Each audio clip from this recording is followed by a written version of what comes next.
Hoje o índice CNN vai tratar de um conceito muito importante da ciência política, que é o número efetivo de partidos, e Lavareda já está em tela comigo para a gente explicar por que é importante analisar a fragmentação partidária, não só no contexto nacional, mas também nas cidades, em especial no ano de eleições municipais. Lavareda, minhas boas-vindas a você, já com os dados que o IPESP Analítica preparou para a gente, tanto relacionado às capitais quanto às cidades do G100, aquelas que têm mais de 200 mil eleitores neste ano. Eu vou pedir para já exibirem a nossa primeira tela, Lavareda, para você poder comentar esse cenário, começando pelas capitais que estão nesse gráfico na cor azul, desde a série de 2012 até o registrado em 2020 e a média calculada pelo IPESP Analítica. Lavareda.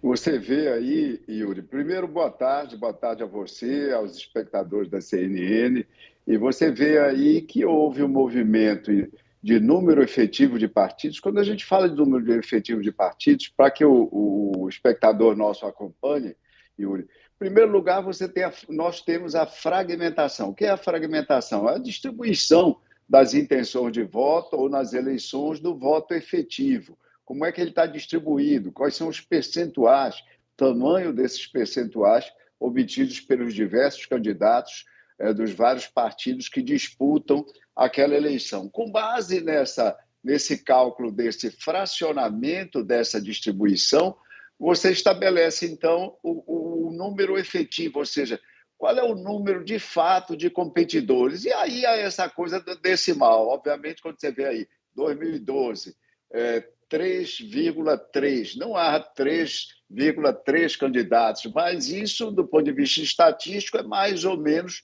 um desenho triangular e um pouco mais do que triangular, ou seja, um pouco mais do que 3 candidatos disputando efetivamente aquela eleição. Então, nós vemos aí, comparando a linha azul, a coluna azul com a outra coluna, que para mim aparece aqui como amarela, Yuri, não sei qual é a cor efetiva, você vai ver que quase sempre a coluna azul, o número de partidos nas capitais era maior, parece maior do que nos demais municípios, naquelas grandes cidades, que tem mais de 200 mil eleitores, do que no índice CNN é chamado G105, ou seja, conjunto de municípios que tem segundo turno. Aí estão incluídas as capitais, mas nós separamos, nós distinguimos para efeito analítico. E o que nós vemos no momento é que em 2024, você provavelmente vai mostrar isso, é que há alguma alteração em relação a esse padrão do passado, Yuri, mas a bola está com você agora. A gente está com essa tela aqui que já traz as capitais e as grandes cidades, Lavareda, porque depois a gente vai abordar um pouco dessa tendência projetando aqui para 2024. Mas eu queria aprofundar um pouco mais da tua parte, por que a gente percebe esses números menores nas grandes cidades com o segundo turno, mas grandes cidades que não são capitais, se essa é uma diferença de fato significativa no seu ver. Nas capitais há mais candidatos mais competitivos a prefeito de fato do que nas grandes cidades, é isso, Lavareda? Olha, como os números sugerem, Yuri, você tem nas capitais um padrão de disputa mais fragmentado. As forças políticas, em todos os estados, as forças políticas se constroem, se irradiam a partir das capitais. Primeiro, os partidos se instalaram lá atrás, nas capitais, participaram das competições nas capitais, nós estamos falando de eleições municipais, e depois foram estendendo a sua malha organizacional ao longo das regiões, das mesorregiões, das micro-regiões, dos municípios que compõem cada um dos estados. Então, isso é uma coisa natural nessa abordagem, Yuri. Lavareda, então vamos olhar alguns casos mais emblemáticos aqui do que está sendo projetado para 2024 e com essas capitais que a gente traz mais recentes, porque no agregador de pesquisas, o índice CNN, a gente vai pegar a situação mais extrema, já está aqui na tela os primeiros números, que é a capital mineira, Belo Horizonte, que a gente vê ali né? Mauro Tramonte, do Republicanos, tem ainda Fuad Noman, do PSD, tem Bruno Engler, do PL, tem João Leite, do PSD, tem mais uma tela com alguns candidatos que também estão ali mais ou menos de uma situação ali que, a depender da pesquisa, aparecem com algum número relevante, como Carlos Viana, do Podemos, a deputada Duda Salabert, do PDT, e o outro também deputado Rogério Corrêa, do PT. No cálculo do IPESP Analítica, neste momento, Belo Horizonte tem mais de 5 partidos efetivos. O que ajudaria, o que dá para a gente explicar essa situação tão extrema de Belo Horizonte, Lavareda? Vamos ver, Belo Horizonte, Yuri, está em primeiro lugar no índice de fracionamento e, como tal, no número efetivo de candidatos. Ou seja, simplificando para o nosso espectador, a disputa mais acirrada no momento é a disputa de Belo Horizonte. O número chega a 5,7, é praticamente 6 candidatos competindo e com chances efetivas de disputando a eleição, Yuri. O que chama a atenção aí é que o maior número de prefeitos candidatos à reeleição, nesse momento, o maior número está liderando as disputas. Em Belo Horizonte, o prefeito está em segunda colocação.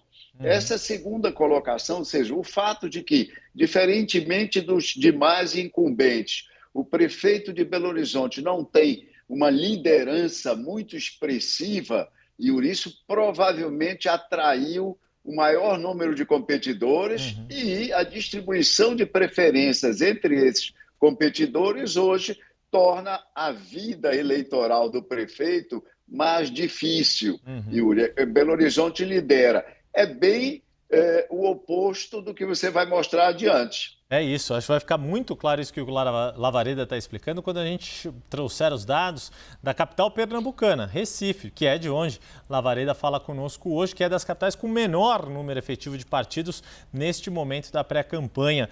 Fica muito evidente e acho que a explicação está justamente nesse favoritismo do prefeito João Campos, Lavareda. Exatamente, o Recife é a capital que aparece no ranking de competitividade, de fragmentação, como nós estamos chamando, das preferências eleitorais.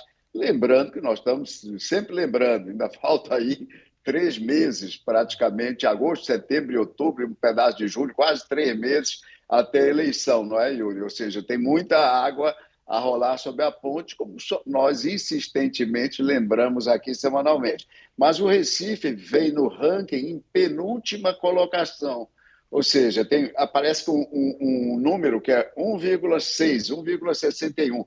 Só perde em menor número de competidores efetivos para a cidade de Macapá, para a capital do Amapá, para Macapá, que aparece com 1,41. E aí o que é que explica isso? Essa liderança expressiva do prefeito aparece aí no agregador, no agregador inteligente do índice CNN, próximo a 70%. Em algumas pesquisas já apareceu, como no último Datafolha, com 75%, lembrando que o índice é diferente, porque o índice agrega, não é? Reúne, consolida resultados de diferentes pesquisas, e isso, em primeiro lugar, atrai menos competidores para a disputa. Em segundo lugar, e por óbvio, retira oxigênio desses competidores. Então, fica uma disputa bastante desigual e os números aparecem assim, com uma distribuição bastante assimétrica, ou seja, uma larga dianteira, e é daquelas capitais, Yuri, que nós já conversamos aqui, onde muito provavelmente a eleição deve ser resolvida ainda no primeiro turno. É isso.